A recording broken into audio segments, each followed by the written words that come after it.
Hey, Allison, it's graduation season, so that means students and their families are thinking about the future. Now, community college has always been cheaper than traditional four-year colleges, but the Biden administration is looking to do even better. They're looking to make it free. Miranda Kamukala was set to go to a private four-year college to study nursing. I had felt this is a school for me. Chris Goossens earned a baseball scholarship to the University of Massachusetts, Amherst. But when the students sat down with calculators, they discovered even with financial aid, the cost of a four-year degree didn't add up. Amherst was north of $70,000 per year. Over 4 years, that's over $250,000. I was figuring out the loans I was going to have to repay, and it just wasn't feasible. That's why the two decided to go to community college instead. And they're hardly alone. According to a new poll, nearly half of American families are rethinking the value of a four-year college. Since 1985, the average cost of attending a four-year university has risen nearly 500%, resulting in sky-high student loan debt.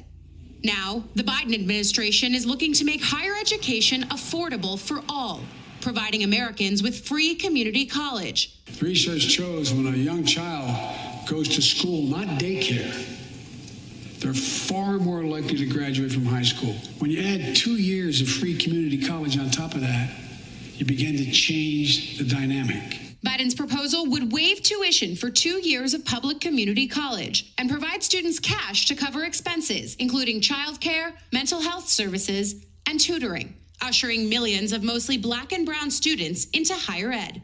But the plan comes with a hefty price tag, $256 billion. And critics aren't so sure it's worth it, noting community colleges traditionally have high dropout rates and often don't lead to top-dollar jobs. Community colleges don't have a great history of setting people up for, to make very high earnings.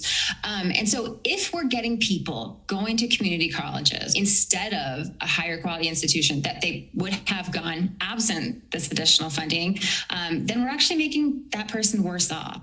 Another potential pitfall? Biden's plan is a mixed bag for states, with some paying more to support community college programs than they already do. But back on campus, Chris says community colleges provide students with the kind of practical job training many four-year schools lack. I actually have a job already lined up for when I graduate this summer, working for a hip-hop company. I think community colleges, people need to realize how beneficial they actually are. I hope more people do realize that. And Allison, two things to keep in mind here. The first is on the policy front. This is a move towards racial equity, removing the financial barriers for mostly Black and brown students to find a path into higher education.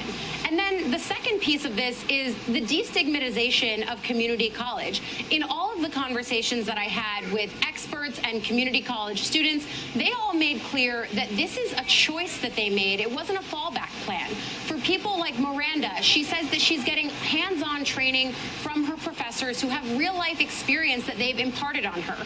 For Chris, you heard him say this at the end of our piece. He has a job lined up for after he graduates because he was able to get on-the-job training from his professors. And for Sara, one of the students who I also spoke to but who you didn't hear from in this piece, she may still transfer to a four-year college. All of these things show the different pathways that these students are using community college for, something that the Biden administration hopes to highlight if this plan, part of its larger American Families Plan, actually gets passed through Congress at some point this year.